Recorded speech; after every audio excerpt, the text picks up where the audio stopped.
Greetings, friends, and welcome to the podcast of Jewish Ideas, a Torah in Motion podcast. A fascinating element of religious philosophy has been an attempt to provide proofs for the existence of God. For centuries, some of the greatest philosophers and theologians across the various monotheistic faiths have labored to come up with reasoned demonstrations that their religion's concept of God is logically viable or perhaps even compelling. Today we shall be taking a look at the Jewish contribution to this endeavor and discuss the ways in which significant Jewish philosophers formulated the proofs of God's existence, the arguments they proposed in their favor, and whether they still hold water today. Joining us today to consider this intriguing subject is Dr. Samuel Lebens, Associate Professor in the Philosophy Department at the University of Haifa and co-founder of the Association for the Philosophy of Judaism. A rising star in the world of Jewish philosophy, Professor Lebens has authored a number of books, including Philosophy of Religion, The Basics by Routledge Press, and most recently a popular work titled A Guide for the Jewish Undecided, brought out by Maggid Press. He's a popular teacher and lecturer across the Jewish world, and it is a pleasure to have him here with us today. Professor Lebens, welcome to the podcast of Jewish Ideas. Thank you so much, JJ. It's a real pleasure to be in your podcast. Excellent. It's a pleasure to have you. So let's jump into the topic at hand. Let's talk for a moment a bit more generally about proofs for the existence of God within Jewish thought. And it's interesting because this is an area in which Jews have quite significant common ground with philosophers from the Christian and Islamic traditions. And so I want to ask, just in general, is it fair to say that Jews or Jewish thinkers sort of dealt less with this? This occupied less of a prominent place within Jewish thought in general. And do you have perhaps an explanation as to why that might be? Yeah, I do think there's a sense in which Jewish thought has dealt somewhat less with attempts to prove the existence of God, and in general, to the extent that we have dabbled in the practice. It's often been quite derivative, with no offense to the great practitioners of Jewish philosophy in the past, but much of the heavy philosophical lifting had already been done by the great Muslim philosophers by the time Jewish philosophy got super interested in trying to prove the existence of God, and a lot of what the Jews did in that literature was to kind of piggyback off work that had already been done in the non-Jewish but monotheistic world. And I think there may also be something of a kind of a more profound reason for that Rav Yehuda Halevi gets into in the Kuzari, is that Judaism right from the outset has been much more interested in testimony than proof. By testimony, v'higadata levincha, that you should tell your child, that we're a living tradition that stretches all the way back to the events of the Exodus and the revelation at Sinai. And the idea that we should have to prove the existence of God, outside of that story was seen to be somehow, otios. We have inherited a knowledge of God. And I think this is also related to our not being a proselytizing religion. We're not going out trying to convince the uncommitted who has no background in the Jewish people to come and sign up and join in. So we haven't, you're born in, on the whole, we do accept converts, but on the whole, you're born into the Jewish covenant and you inherit this narrative that I think has made it less imperative for Jews to focus on proving that God exists. Like I said, we inherit that truth. Interesting. And of course, as you mentioned, Yehuda Halevi in the Kuzari represents the sort of opposite tradition to proving the existence of God. It's received, it's told over, etc. So this is interesting. As you mentioned, much of the heavy lifting is done within the philosophical tradition, specifically the medieval philosophical tradition. Before we get there, I want to briefly touch on biblical and rabbinic literature, because really not much philosophy is done, or certainly not what we recognize as philosophy from the Greek and Arabic traditions, is done in the Bible or the rabbinic literature. However, could one identify there some indications or some sort of stirrings towards attempting to prove or attempting to give a good reason for believing in God? Does that peek through at any point in biblical rabbinic tradition? Yeah, I think so. I mean, I don't think the Tanakh ever formalizes an argument for the existence of God, but I think there are two phenomena that are worth noting. The first is that the the Torah does, and the Navi, so the Tanakh as a whole, does propose theism as an answer to the question, why is there something rather than nothing? It doesn't formulate the question that way and say, oh, here's a question and God is the answer. But the idea that the universe was created, it has a beginning, and that God is the creative force behind it, and that God himself has no beginning and therefore requires no creator. That's all heavily presupposed by the narratives of the Torah. And that's, in a sense, an intimation towards something like a cosmological argument for the existence of God. Um, and the second thing I'd say is in, we talk about, when does Jewish philosophy begin? But as you said, you phrased it very nicely, JJ, when you said philosophy that we would recognize as philosophy in the kind of Greek mold. But there is in the Tanakh a body of literature that we call the wisdom literature, right? So that are more kind of speculative, philosophical in a sense. And in the book of Psalms, Tehillim, which some of Psalms is bunched together with the wisdom literature, some not. But in some of the book of Psalms, you have intimations of a design argument for the existence of God, right? Ma rabu masecha, how great are your works, and the fool doesn't understand that when he looks at nature, he doesn't understand that there's a God behind it all. So um, I would say that there are intimations towards arguments for the existence of God in Tanakh, but they're never advertised as such. Right. It's interesting you mentioned the wisdom literature because, of course, within the various genres in the Bible, it is precisely wisdom literature that shares the most or has the most in common with, or it was part of a discipline that stretched across the ancient Near East. You have Egyptian wisdom and Babylonian wisdom, and there are, shared themes. Exactly. Yes, it's part of an international genre, and quite self-avowedly, it knows that it is. And that's why Eov is a story about a non-Jewish saintly person, and his friends are non-Jewish too. It's an international. It has a much more international flavor. Some of the wisdom literature than does the rest of the Tanakh. Right. We had a wonderful episode on the Book of Eov with Professor John Levins, and Oh it's wow! it's one of my favorite books. I like the name too. Unfortunately, my wife vetoed it as a name for our oldest son, Yeah, but I it's a understand. good thing she's more sensible than myself. I have a lot of Arab students, University of Haifa, and Ayub is quite a popular name. Ayub is the Arabic of Eov, but I'm not sure he suffers quite as badly in the Quran as he does as he does in the Tanakh. So Right. The Jews like to really have him yeah, he really all had forms a of tough suffering. time, that poor. Exactly. Yeah, So fine. So let's jump into the medieval period and specifically medieval philosophy. And you mentioned at first the cosmological proof for the existence of yeah. God. So, if possible, let's first outline it. What is the cosmological proof of the existence of God? What different kinds of cosmological proofs are there? Yeah. So let's begin with that. Sure. So the cosmological argument, by the way, I think it is the most popular of the arguments among medieval Jewish philosophers. It's the one upon which Sajid Gaon, the Rambam, Ibn Pakuda, Rav Alba, all of the greats, the Ralbag.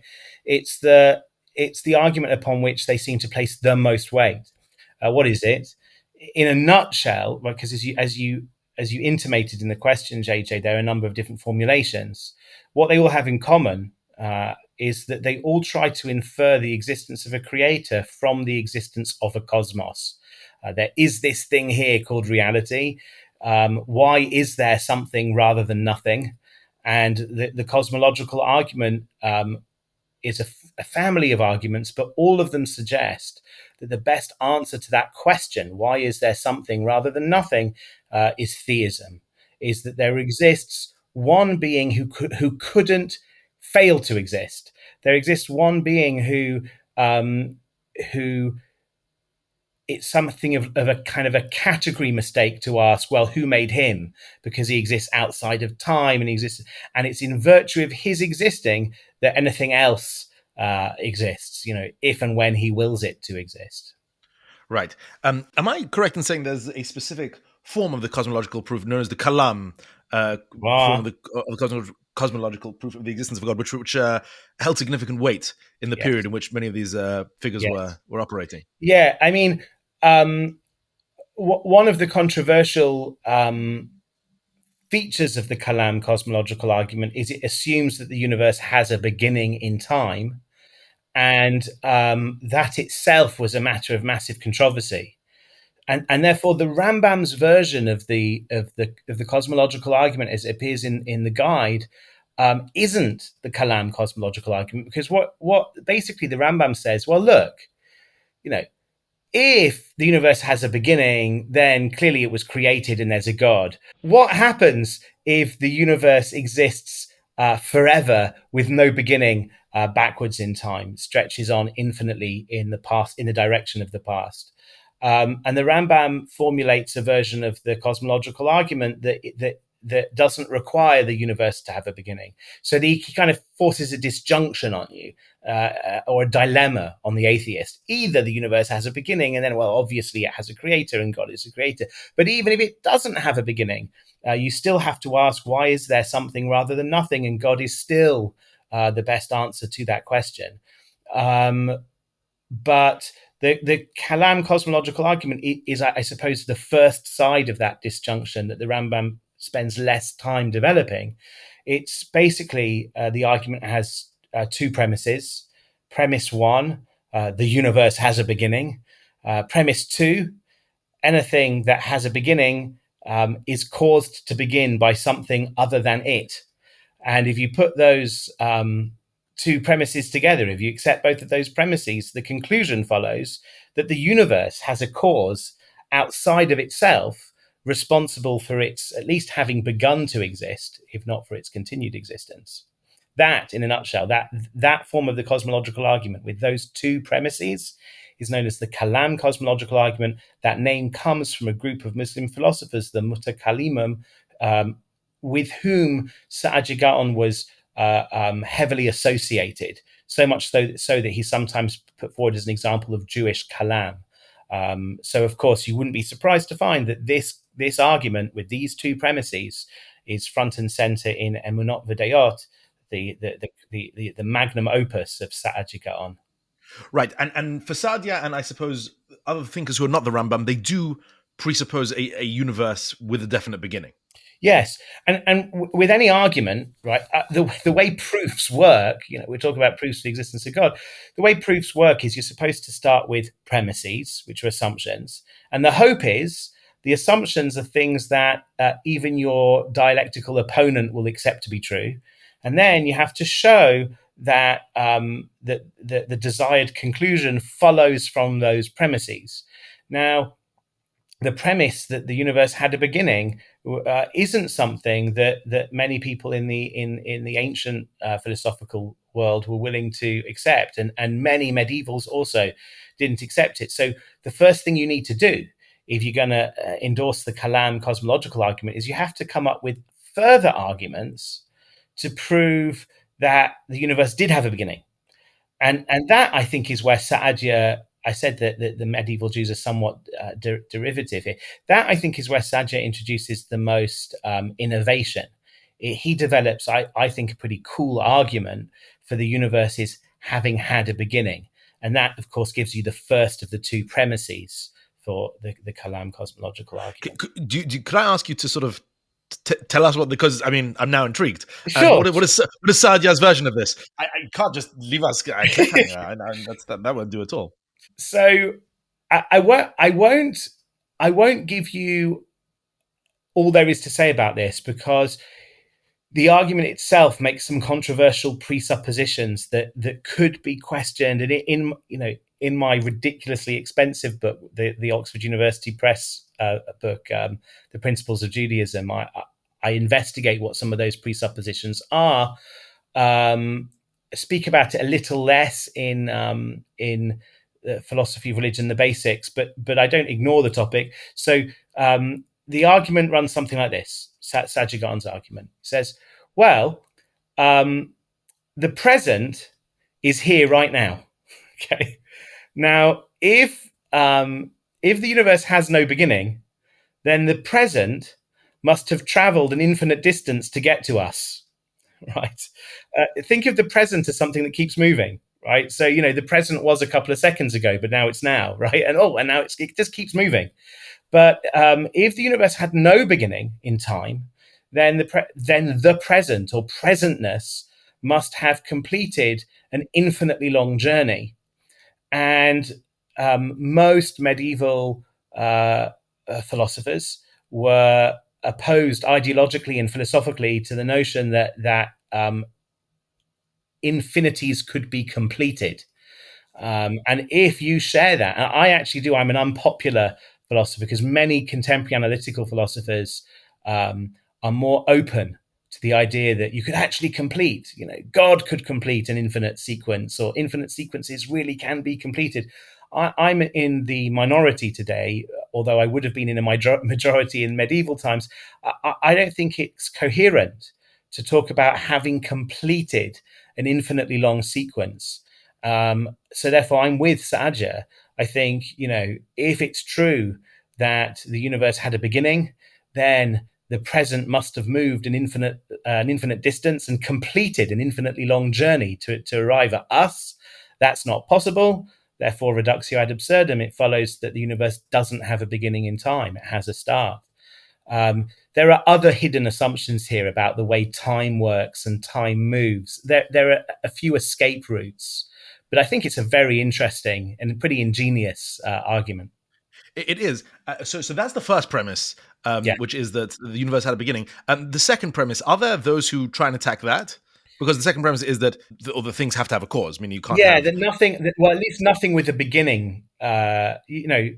If something has a start in time, then it must have been caused to start. Yeah, that's the By set. something outside of itself. By something outside of itself, right? Because it couldn't have caused itself to exist, because before it existed, it didn't exist in order to cause itself to exist, right? So it has to be something other than it.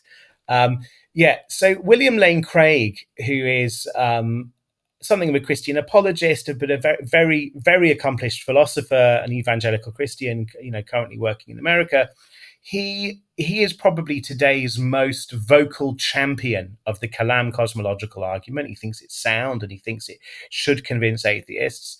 When he gets to this second premise, he says, nobody doubts that. No one in their right mind doubts that. You can't doubt that. And I just think I'm better at doubting things than he is. I, you know, I've never seen anything pop into existence without a cause. And if I did, I'd assume there was a cause, and I'd search probably to the end of my life for a cause. It's certainly an operative assumption that I work with. If things don't happen without a reason, things don't pop out of nowhere without being caused to do so by something else. Yeah, as an operative assumption. But do I know that that's true without exception? I, I'm not sure I do. To William Lane Craig and to the great Sir Adjigaton, these things were that was supposed to be self evident. I think its failure to be self evident to some people today is what causes it not to be as compelling a proof as it could be. Right. It's a little bit what is known as the problem of induction, meaning just because everything we have seen so far in our lives has a Exactly. cause, it doesn't Exactly. necessarily follow that everything that ever must exist or has existed does have Always a cause. has. And it's not a conceptual truth that things that start to exist have a cause. You're right. We come to believe it based on past experience, and we come to expect it very, very strongly. I think the cosmological argument, the Kalam cosmological argument, though, is suggestive. It might not convince everybody. It might not be watertight, but it's, like I said, suggestive. And there are versions of the cosmological argument that don't actually require that second premise, or even the first. They might require something slightly different, like what's called the principle of sufficient reason, which is so the second premise of the Kalam cosmological argument. It's interested in chronology and time. The whole of the Kalam cosmological argument is. So the second premise is something like, if something has a beginning in time, then it has a cause. There are versions of the cosmological argument, as I said, that don't require the assumption that the universe had a beginning in time. They also don't require the second premise to be temporal in that way. Instead, you just say nothing is the case without there being a reason for it to be the case. This is called the principle of sufficient reason. Right? Everything has a reason for being, and God is this peculiar entity. He is his own reason for being. And you need to at least have one such entity. But again, not everybody accepts the principle of sufficient reason. Yeah, the problem with denying the principle of sufficient reason is that it's a little bit like the problem of denying things based on induction as well, is that all of our scientific reasoning seems to be based upon it. You know, when you see something happening out there in nature, the scientist, before he or she discovers the explanation, assumes there is an explanation, and it's that assumption that drives the scientist to find one. Right. The answer, it just is Yeah, not. it's very, very unsatisfactory. I would ask, because from what I recall, the Rambam in the Mishnah Torah has a version of this, but his is not based on time; it's based on motion. Is Yeah. that everything moves, the planets move, the heavens move, everything has a perfect circular motion, and you needed some, great whack to start off all this motion, and Yeah, what could whack it so hard? but that whack, you have to recognize that whack isn't a first whack chronologically. That's to say, the Rambam is happy in the beginning, in Sefer Mada, the beginning there of the Mishnah Torah. He's happy to assume, at least for the time being, this is a big debate in Rambam scholarship as to what his real views were about this matter, but he seems happy to assume, at least for the time being, at the beginning of Mishnah Torah, the universe has no beginning in time. So the spheres that revolve around the Earth, because of course he had a geocentric astronomy, as everyone did at the time, the spheres that orbit the Earth, they could have been going for all time, right, with no beginning. But the idea is that something has to be powering that, right? And in fact, an advantage of this argument is one of the problems with the Kalam cosmological argument is it could lead you to deism, the idea that God created the world, but he doesn't exist anymore, or he's not interested in the world anymore. The Rambam's saying no. The spheres are all finite. They all have a finite size, but they're going around the universe, and it seems like they've been doing that forever, and it seems like they will be doing that forever. So it's as if they contain an infinite amount of power. Where's that coming from? It can't be coming from them. So there must be this thing beyond them that is literally, infinitely powerful. That is the mover of all of those spheres. Right. So this is you've touched on a question that I wanted to ask next, which is that, okay, so you have this cosmological proof of God, and let's say you accept it. Let's say you find the version of it compelling. What kind of God does that give you? What does it give you? Any kind of attributes that are reasonable to infer from this God? So plausibly, it gives you monotheism, because if you're dealing with best explanations and sufficient reason, then what you try to do is posit as little as you have to. So one being powerful enough to do all this is sufficient, and that's all you've given. That's all the proof gives you grounds for. So plausibly, it gives you monotheism, but it doesn't give you a lot of what we're looking for. It doesn't show that God is beneficent. It doesn't show that God does this through will and ratzon. It could just be some kind of automatic process, a kind of unthinking creation. It just, in the Neoplatonic tradition, it's almost as if the universe is just the overflow from God, and God, it's kind of an unthinking process of overflow. As I said, the Kalam cosmological argument could even be compatible with deism, at least on the Rambam's version. You don't get a beginning to the universe, but you seem to have to require God from moment to moment to be responsible for the continued revolution of the spheres, right? They're not pushing themselves. But I actually think that the cosmological argument is responsible for medieval Jewish theology taking a very austere turn, because without wanting to go into too much detail, the idea of the cosmological argument is ultimately that God is prior to everything. So anything that you could possibly hope to explain, God is prior to it.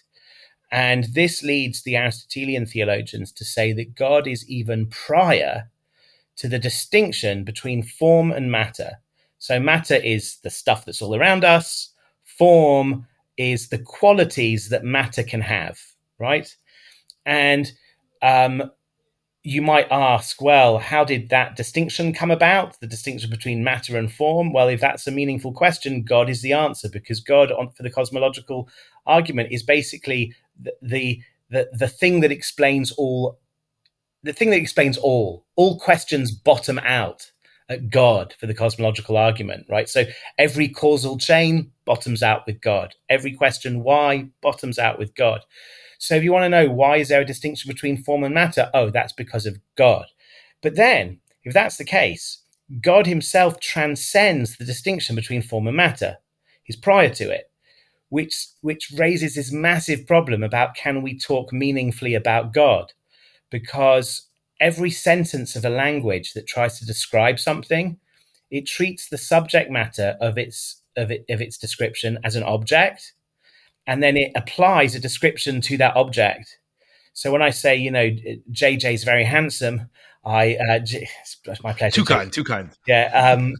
You told me the video is not being recorded. The audience will just have to imagine the visage. They can't see that I'm blushing. Yeah, the visage with which I'm presented. But JJ's very handsome. That sentence treats you as an object, and it treats your handsomeness as the form that your matter takes. But so too, when I say God is wise or God is kind, I'm treating God, so to speak, as the matter that partakes in this form, being kind, being wise. But if God transcends even the distinction between matter and form, then you actually can't say anything true about him at all, including the sentence, you can't say anything true about him at all, which leads to negative theology of Maimonides and Saint-Just, and it leads into some very austere places theologically. Yes. Correct. And I would say even worse than that. What it does is it renders all religious language false by definition. It does every ultimately. prayer and every description of the Bible, everything is rendered immediately grossly insufficient and downright misleading, which is, of course, a huge problem for anyone seeking to access God through a religious mechanism. Yeah. Now, this is a massive question, how the Rambam really sought to deal with that and what his real attitudes were about this. My own reading of the Rambam, Joseph Stern once told me that. Have you had Joseph Stern on the show? I haven't. No. He's on the list. Okay, so Professor Stern, a great Maimonides scholar and wonderful person, he said to me, and I'm sure he got this from someone else, I just can't remember who, that Maimonides scholars are very clear about the fact that there's Maimonides and then there's your Monides, right? Because everybody reads them differently. I heard that line from Menachem Kellner. Menachem Kellner, yeah, could well be another. It probably is one of those things that sort of bounces around Maimonides scholars. Yeah. Yeah. So Maimonides has the following attitude, which is that most of our language, if not all of our language about God, but at least most of it does collapse into falsehood because the things you're trying to say literally cannot be said. Nonetheless, I think he makes a distinction between more and less vulgar forms of falsehood, and he thinks that there are less vulgar forms of falsehood that somehow point you in the direction of truths which can't be spoken. And he actually thinks, on my reading, that the Tanakh, when read philosophically, is a training ground that will lead you to appreciate that much of what it says is actually the sort of thing that can't truly be said, right? But and it will teach you to speak in the least vulgar ways possibly. As it says in the book of Psalms, right? Dumia tehila, right? That silence is praise to God, because all words kind of are an insult. But there are more and less offensive ways. So two of them are to speak about what God isn't, and also to speak in terms of what God has caused in the universe without actually describing him. But you can talk about kind of so that's what it means, according to the Rambam, when Moshe sees God's back. It's literally he sees his wake, the causal wake of God. He sees kind of what it is that God brings into being. Interesting. It's a fascinating, because I mean, as a sort of Maimonidean way of practicing religiosity, it's astonishing to me that this isn't at all how Jews have been being religious for thousands of years. Because of course, silence and silent meditation really doesn't have much of a place let's say Jewish practice, Jewish ritual, and neither does it really artistry or other such things that much. Meaning, words are the royal road that Jews have used for thousands of years in order to connect religiously. It is I agree. My God is a God who uses words to create a world and can be described in words. And I'm not a thoroughgoing Maimonidean, however inspired I am by the Rambam. I also don't think we got to this detour through thinking about what sort of God does the cosmological argument give you. I actually think the cosmological argument doesn't need to go to such extreme places. It leads the Rambam there because but I think you can talk meaningfully about you can accept that William Lane Craig, for example, he accepts the Kalam cosmological argument and thinks it demonstrates that the universe must have had a first cause, but he doesn't think it proves that God is somehow beyond all distinctions and all and matter and form, and that's really pushing things very far. right. Interesting. Are you aware of any Jewish philosophers who critique the cosmological argument? I'm not. I was just wondering if you come across any. No, Okay. no. Off the top of my head, I can't think of a single. But I'm not. To all those listeners screaming now into their earphones or whatever devices they're listening to this. I am my real training is in contemporary analytic philosophy and philosophy of religion as a kind of living practice. I try to make sure it's historically informed always. So I spend a lot of time with the medieval Jewish philosophers, but I'm not like Joseph Stern or Menachem Kellner. I'm not primarily a historian of Jewish thought. So there may be, just because I can't think of one, but but I can't. It's absolutely hazardous nowadays saying there isn't an example, Yeah, counterexample. Someone hops on Safari or Google, and then exactly, and we're exactly. off to the races. Yeah. Okay, let's move on to the second of the I'd say the major proofs, and certainly the one that I want to talk about today is known as the teleological proof of the existence of God, sometimes called the argument by design, argument from design. Could you perhaps walk us through that, and again the sort of different possible versions that Yeah, can be formulated here? yeah. I mean, in a nutshell, I think all of the versions that I'm aware of share the following sort of structure, which is they have the following two premises. Premise one is that the universe manifests signs of design, sometimes called telos. That's where this comes to the teleological argument. Telos is like a purpose, right? So an artifact that manifests signs of design looks like it's been created for a purpose. So that's the connection between telos and design. So the first premise is the universe looks like it manifests the properties of design. The second premise is things don't manifest the properties of design without being designed. You might add a third. If things are designed, they have a designer. Therefore, the universe has a designer. Um, that's the argument in a nutshell. But, Yeah, fair enough.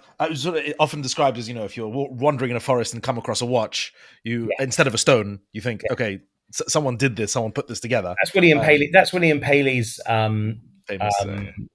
illustration of the argument is that I mean it's kind of ironic because obviously a stone is part of geology and is part of the natural world, and the theist thinks the stone too is part of the design. But his idea is you wouldn't be stupid if you saw a stone to think that that just got there somehow. Like you wouldn't think it was put there on purpose or that its shape or its form was kind of crafted to serve a particular purpose. But if you found a pocket watch and you investigated the regularity of its movements, he says, even if you didn't know what a watch was, you'd be kind of crazy to think that it wasn't put together for a purpose. And it turns out that the more you discover about the world, I suppose, including the rock, you realize that actually it all demonstrates or manifests signs of purpose and regularity and ichves, although William Paley doesn't say ichves in the original Girsa. Well, he should have. Yeah, Yes. should have done.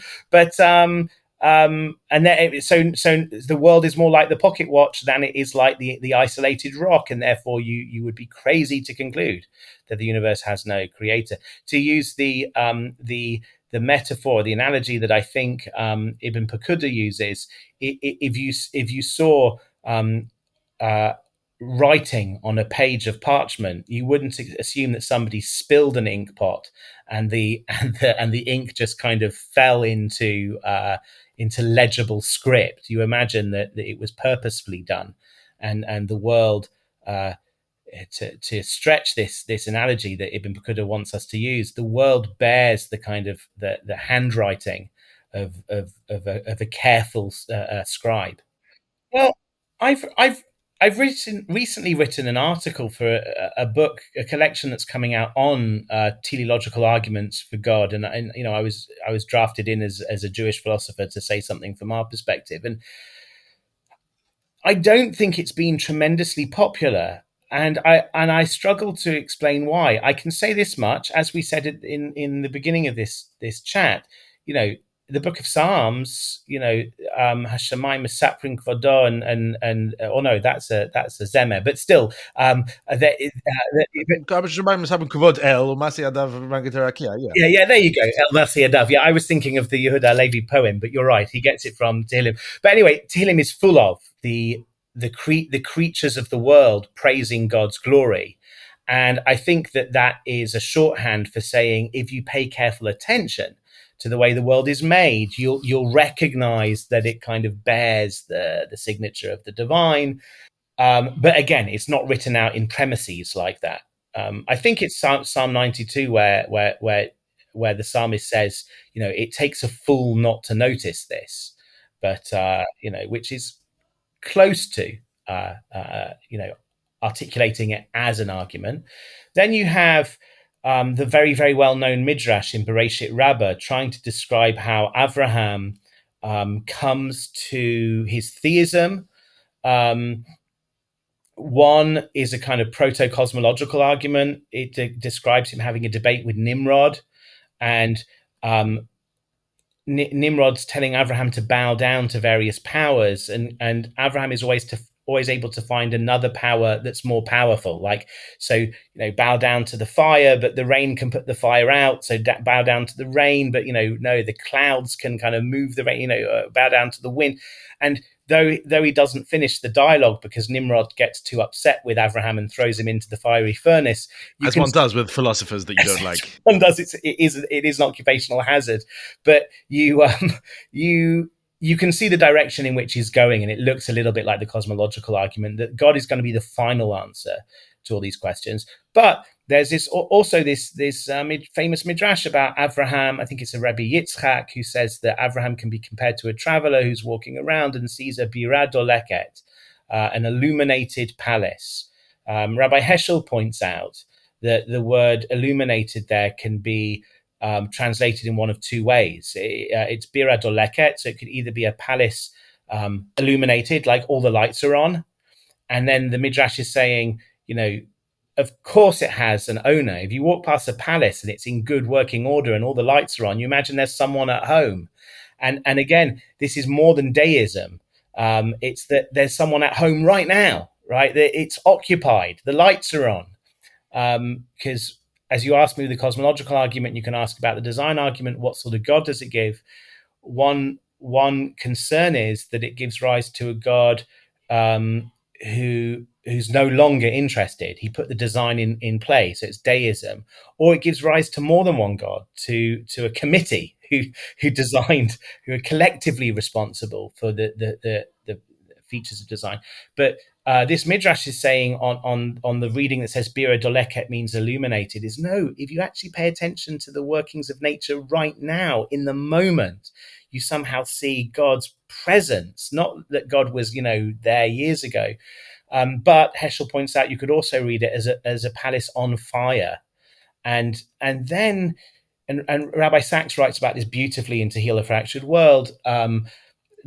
Then the argument sounds a little bit more like a moral argument for God's existence, which is that somehow Abraham hears a calling from within to put the flames out.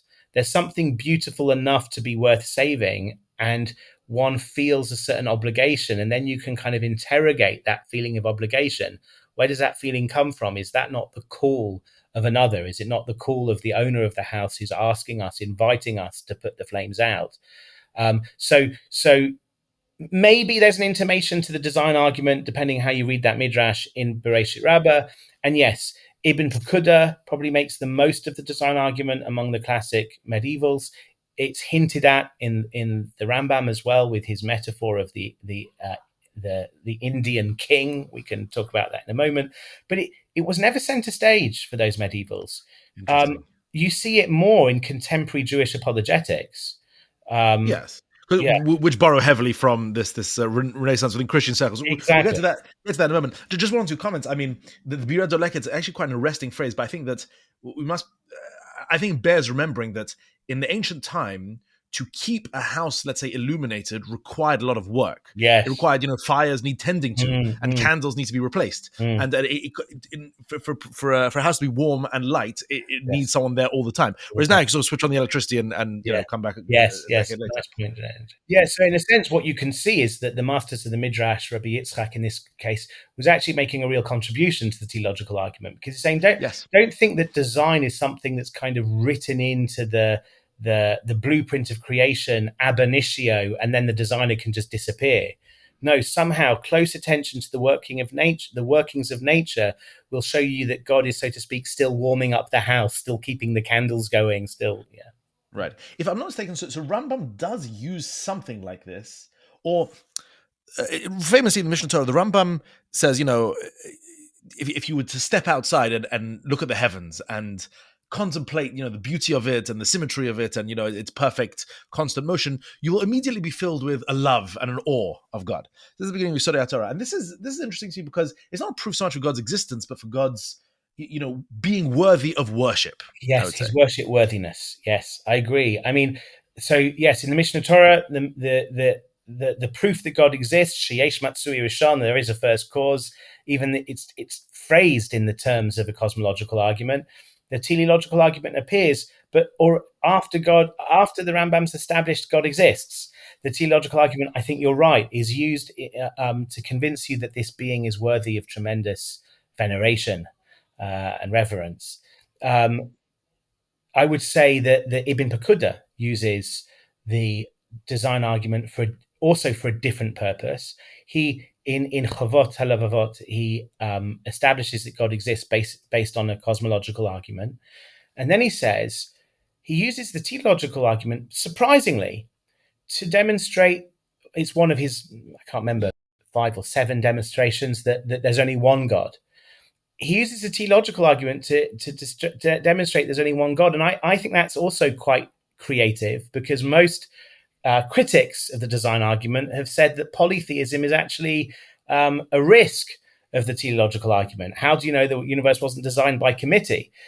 Um, what Ibn Pakuda is pointing to, and I think this really was ahead of his time, right? Again, so I don't want to make it sound like I think the Jewish philosophers are all derivative. All I meant by that was that the main arguments had already been put forward. Here are kind of, they're finessing them, or To tell you the truth, if I was on the side of, let's say, Halevi or his successors, Hirsch and Shadal, I would say it's a compliment to say that the Jewish work in this field is derivative, because Jews didn't spend all their time trying to come up with these sort yeah, of abstruse and austere proofs of the existence of God. It was sort of a hechatim, a post facto, yeah, that's right, construct within that's Jewish right, thought. yeah. Right. Good. But what I think Ibn Pakuda adds, which I think is really nice, he says, no, if you really pay very careful attention to the rules of nature, they look like they're all, so to speak. I'm stretching his metaphor. He doesn't use it quite this liberally, but it's as if they're all written in the same handwriting. That, by the way, is a metaphor that Newton uses. Newton says that when you discover the laws of nature, it's like you're discovering the handwriting of the Creator, because what Newton says is that science is based upon, and again, I'm paraphrasing, but he says the scientific endeavor is based upon a certain sort of faith that even the most complicated phenomena will yield to scientific explanation, and the explanations will be simpler than the phenomena appear at first.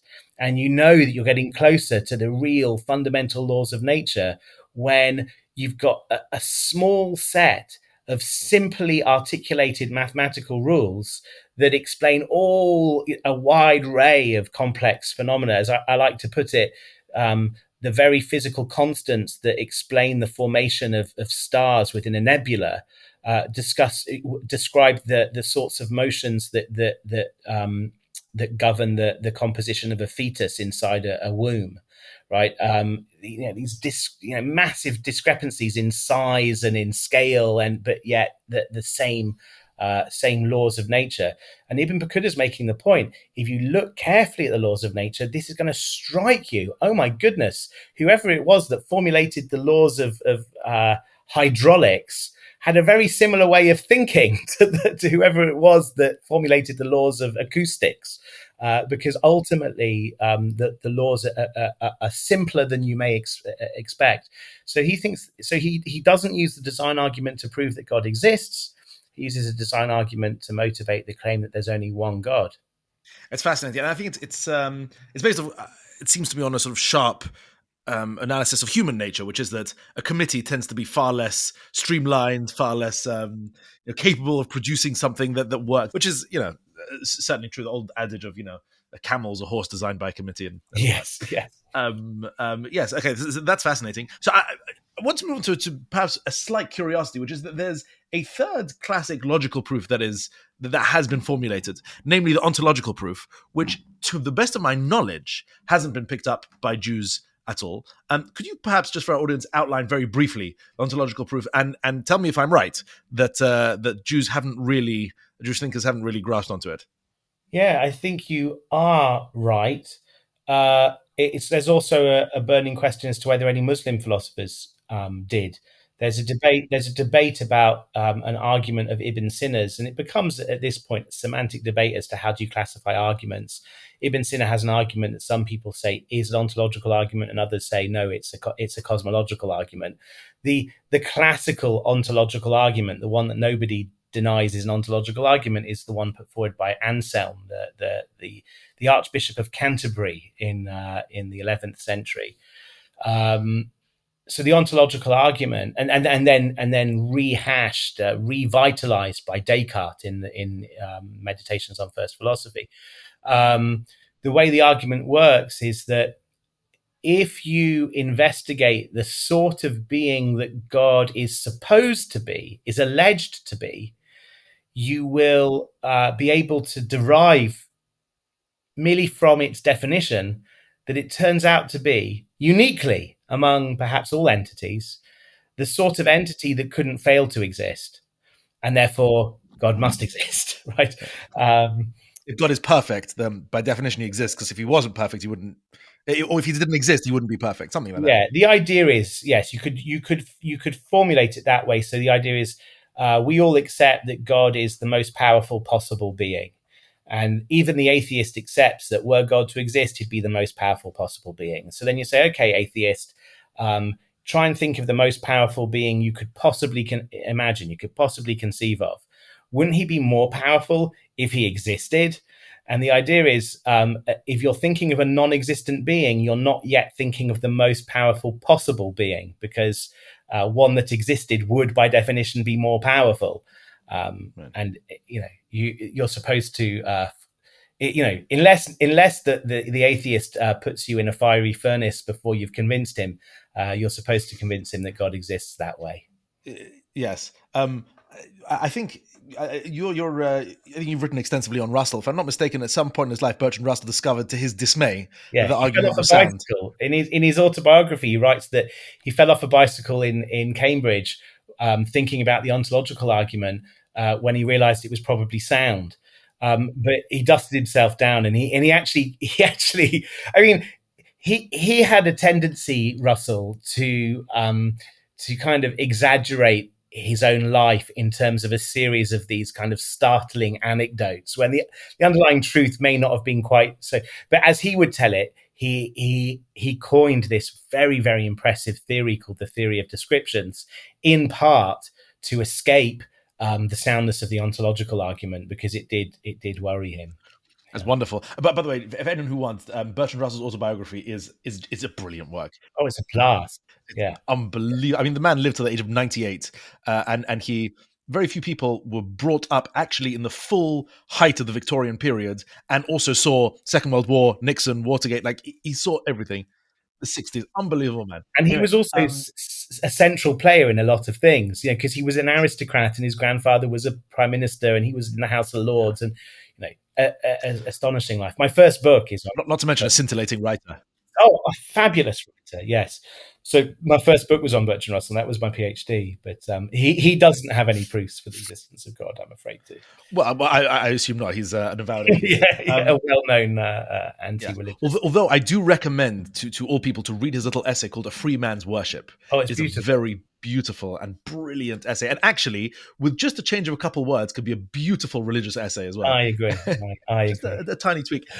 So this is the ontological argument. Now, funnily enough, the only time I know it's ever quoted in any Jewish work is when Rav Soloveitchik, in one of his works, quotes quotes Kierkegaard as dissing the ontological argument. So the ontological argument is absurd because if you are praying to God, if you are, having this loving relationship, why would you try and contort yourself in these sort of intellectual gymnastics to try and prove him? Do you need proof that your wife exists? This is nonsense. Yes. So that's the context of Kierkegaard's jibe is that in the original text by Anselm describes how he's going to pray to God and fast multiple days so that God will reveal to him a proof for God's existence. And Kierkegaard just thinks that's ridiculous because Anselm is there displaying a deep felt religiosity. Why does he need this proof? It's a little bit unfair to Anselm because Anselm was looking for something that would convince the atheist.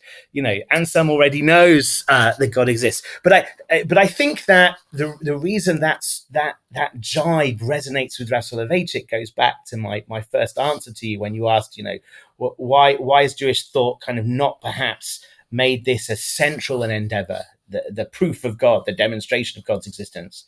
We take ourselves to be a people who have lived constantly in conversation with God. And even the phenomenon of widespread religious non-observance among Jews or a proudly held secular atheist Jewish identity, those are new phenomena.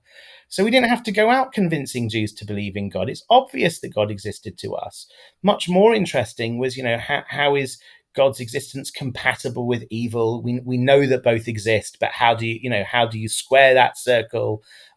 How does prayer work if God is all powerful? And there are plenty of philosophical puzzles that we could get into, but to demonstrate that God exists, and I suppose, like you said, we can adopt the cosmological and the teleological argument because lots of people have already worked them out before, and we can kind of piggyback on them. But this ontological argument is so audacious in a sense, right? That given the fact that we don't make much of proofs for God's existence to begin with, you might think it's not surprising that we haven't focused too much on perhaps the most audacious of them, which is the ontological. So once again, we might say it's just to the credit to the history of Jewish philosophy that it hasn't spent a great deal of time. I actually think it is. I think it is. I'm again something of a rarity in Jewish philosophy and certainly in analytic philosophy. Well, no, scratch that. I'm something of a rarity among analytic philosophers in that I think the ontological argument is sound. I think its premises are true and its conclusion follows from its premises. I think it's a bad proof because an argument only becomes a proof if your opponents accept the premises. And there's a great philosopher, Alvin Plantinga, who I think formulated a version of the ontological argument that's just beautiful and it's pristine, and I think it escapes all of the medieval criticisms of the ontological argument. It is sound. It's just that there is at least one premise in the ontological argument, which is something like God possibly exists, right? That the atheist, might deny. But if you do accept that God possibly exists, that God is a coherent notion, then I think the ontological argument does start to be very compelling. It's just how many atheists are going to be sold on it. It's not, I don't think it's rhetorically powerful. Interesting, and that at the end of the day sways most people far more than logical rigor. Yeah. And like I said, there's a dialectical tension here. The atheist can either accept, either capitulate and accept, okay, God does exist, or they can become more trenchant in their atheism and say, oh, it turns out not only does God not exist, he couldn't possibly exist. Right? The notion is incoherent. And that's a move they can make, that the ontological argument doesn't close off to them. Interesting. I wonder if maybe speak a little bit, and again, it's a large subject, probably don't have time to get into it, to the other side of this, because there is a strain in religion, in Judaism, as in other religions, of what may be called fideism, of this. And my question to you, really, I want to ask is sort of how strong is this? Meaning, you have some of the great Jewish thinkers, as I said, Maimonides, Bachya, Saadia, all the others who do try and provide some good logical reasoning or proofs or demonstrations for the existence of God. Is there an equally strong or something like this, a countervailing trend against providing or against, which objects in principle to the idea that one ought to be engaging in this sort of thing? Well, I think we can distinguish. There are definitely Jewish thinkers who present themselves as being anti-philosophical. Yehuda Halevi presents himself that way in a sense, and on another extreme, in a completely different time and place, Rabbi Nachman of Uman, the Breslover Rebbe, he also poses as anti-philosophical. Of course, to be anti-philosophical is already to adopt a philosophical position, and especially if you argue as to what's wrong with philosophy and you put that forward in philosophical arguments, there's something a little bit self-defeating. Rather, I think what they were saying is that there may be something dangerous or even impious about trying to prove the existence of God philosophically. But that doesn't mean there's no place for philosophy. It also doesn't mean, philosophy doesn't have to prove God's existence to prove its worth, right? It can be used in other areas, so to speak. Secondly, I think there's a big jump between opposition to attempting to prove that God exists using, from first principles. There's a big gap between opposing that and endorsing a full-blown fideism, right? Fideism is kind of the idea that, I think it's Tertullian said, I believe because it's absurd, or something like that. Or, no, I think even Jewish opponents to philosophical theology, in a sense, don't think we should believe in Judaism because it's absurd. I think they're more like Kierkegaard, which is like, why are you trying to prove this thing that we already know, that we already have a deep kind of connection to? And in fact, there are some things which which there are some types of knowledge which can, in a sense, be undermined, or at least certain sorts of apprehension that can be undermined by analyzing them too much, right? So you experience something in, let's say, a romantic kiss. You experience something in that moment that, if you were to analyze the situation into its component parts, physiological and whatever else, the moment would be ruined. But that doesn't mean that you're not apprehending something important in that moment. You're apprehending something, the analysis of which would destroy. So when the Ishbitzer says that on Purim we're supposed to drink alcohol adaloyada, he says it's not that you should be drinking alcohol to such a position that you really don't know the difference between good and bad. The idea is that you know it without having to go via dat. You know it just in a much deeper Adaloyada, right? You know it in a way that's kind of lamala min aseichel. You know it in a way that's like you don't have to prove that your mother exists. You don't need an argument for that. You just know it. No, on the contrary, there's constant reminders of that. Yes, of course. One more question, a bit of a sort of a contemporary question, which is as follows: that in the last few decades, we've witnessed a resurgence of discussion of the proofs of the existence of God among Christian philosophers who are also theologians, who are also apologists. In other words, as you said, mentioned men like William Lane Craig, men like Richard Swinburne at Oxford, and Alvin Plantinga at Notre Dame. And the question is, there are some women, Eleanor Stump, for example, yes. Marilyn McCord Adams. But yes, just wanted to keep some gender balance. 100%. And the truth is that you're part of that particular guild, and I'm not. So you definitely could name far more than I can. But the question I sort of want to ask is, has there been a similar resurgence or some kind of analysis resurgence within Jewish thought, and to what extent is it connected to this resurgence within, let's say, the evangelical Christian world, and to what extent has it been its own ecosystem? I know you're part of this. I just want to an insider perspective. Look, it's not all evangelical Christians. Some of them are. Dean Zimmerman, my great mentor and teacher, is an evangelical Christian of a sort. There are Catholics among them. There are kind of mainline Protestants among them, Anglicans among them. What happened is analytical philosophy is this very rigid, kind of mathematical way of trying to think through the great philosophical questions of the past. Analytical philosophy, Bertrand Russell being one of its founders, who was indeed a great mathematician as well as a philosopher. That movement kind of got going at the turn of the last century in the early 1900s. It predates that by a few years. There are debates as to exactly when it began, of course, as you imagine in all historical debates become like that. But throughout the first half of the 20th century, when analytic philosophy was absolutely dominant in all English-speaking countries and in all of the great universities of the English-speaking world, religion was on the whole not something that these philosophers had a great deal of time for. They were tremendously deferential to the natural sciences, and they thought of religion as outmoded, superstitious kind of. There were some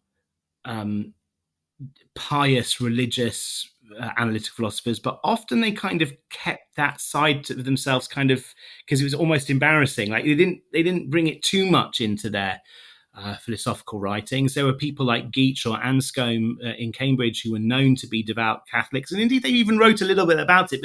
But it wasn't.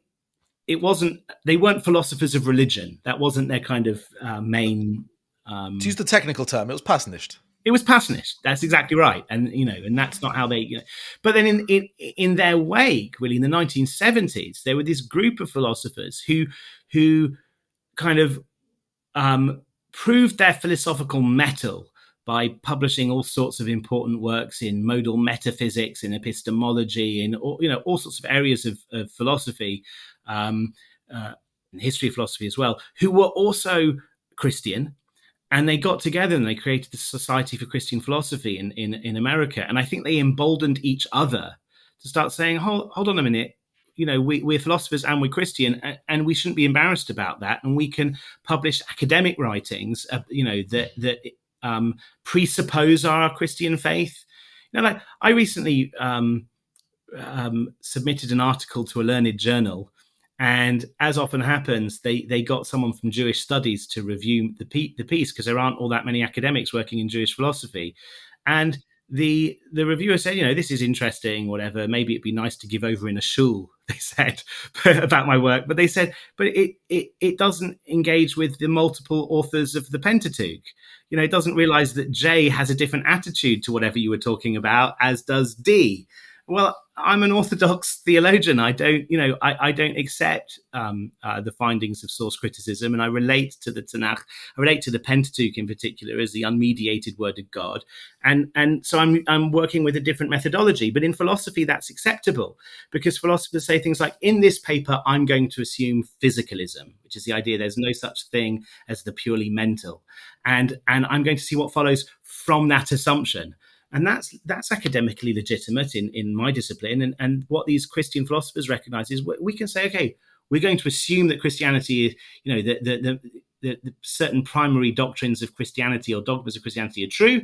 And we're going to look at, What philosophical problems can we solve downstream by making those assumptions? What philosophical problems internal to our faith can we solve using the tools of contemporary analytic philosophy? And Jewish philosophy has been a little slow to come around to that. And most Jewish thought is taught not in philosophy departments, it's taught in Jewish studies departments. It tends to be taught more as history, so it's kind of Jewish intellectual history, rather than as Eleanor Stump once said to me that in intellectual history, dead philosophers are rolled out like museum exhibits, and you're like, here is the Rambam, and here were his influences, here's why he thought this is, but we want to know, yeah, but is what he said true? And but in a way, that's why people, even myself, like intellectual history, because we don't have to go down that. We don't have to engage in that so much. I can say, this is what the Rambam said, A, B, C, D, E, F, G. Like it, don't like it, embrace it. This is it. Yeah. I look, intellectual history is crucially important as well, because we have to understand the past, and so I don't want to discourage those interested in intellectual history, but there is also another project, the project that the Rambam himself was engaged in, which is constructive Jewish philosophy, and that gets silenced if the only place in which Jewish thought is kind of academically engaged with is in kind of history departments, in a sense. When I was once a bit frustrated with, in the early days of my career, thank God I have tenure now and I'm a professor and published and whatever, but the early days when I was just trying to kind of break through. 10 year, bro. Yeah, please God. Somebody once said to me, Sam, if you're successful in what you do, then they'll be writing about what you do in 20 years' time in the Jewish studies departments. Meaning they won't let you in right now, right? But it's the people that do constructive Jewish philosophy are the people that the historians of Jewish philosophy will be studying one day. Yes, that is true. And where is that allowed to happen? Where is constructive Jewish philosophy allowed to happen? And it happens a little bit in the yeshivas, but it's not happening as much as we may wish. The yeshivot, I think, are much better at creating fabulous Talmudists. The yeshivas in Israel in recent years have become much better, I think, also at creating fabulous parshanim of Tanakh. But my hope is that one day philosophy departments in Israel and around the world will be hospitable places, as they have been for a new generation of Christian philosophers, that there'll be a hospitable place for a new generation of Jewish philosophers. And that's what I was trying to do in my Principles of Judaism book, and with the Association for the Philosophy of Judaism, which I'm happy to say is now run by a group of young, eager graduate students who are in philosophy departments around the States and Israel and the UK, who are trying to follow in this path that Aaron Siegel and myself and Tyron Goldschmidt and Danny Rabinovitz, when we set up this association, we're trying to forge. I mean, we weren't the first to do it. Even since the rise of analytical philosophy, there'd be people like Howard Wetstein, Hilary Putnam, David Schatz, Joseph Stern, but there was never a real concerted movement, and that we're trying to change, but it's not so easy. I'm sure. Well, all I can say is from the sort of cheap seats out here, we very much wish you the best of luck, and I look forward to, in 20 years' time, we'll have a conference. Lebens's contribution to to whatever. This very polite comment of my friend was really serving my ego, and I would much rather be serving the Almighty. But please God, if any of my work or any of my colleagues' works can help people to make sense of their continued Jewish commitment in the face of contemporary science or various challenges, then that would be solace enough. Yeah. Well, as someone who has read your works, I can absolutely safely say that they are, firstly, of great help, but more than that, they challenge and prod to higher thinking and to deeper thinking about the Jewish faith, and I think that's required reading for people who are interested in doing that, interested in deepening and enriching their Jewish ideas, Jewish practice. Professor Samuel Lebens, this has been a pleasure. Thank you so much for joining us today on the podcast of Jewish Ideas. We look forward, hopefully, to having you back some point in the future. And I look forward to the many reactions that will doubtlessly come from our conversation. Thank you. Thank you very much for joining us. With all your great work here on this important podcast. This has been the podcast of Jewish Ideas by Torah in Motion, produced by Alicia Kelman and myself, JJ Kimchi. Edited and mixed by Alicia Kelman. You can stay up to date by subscribing in your favorite podcast app. To support more thoughtful Jewish content like this, please visit torahinmotion.org/donate.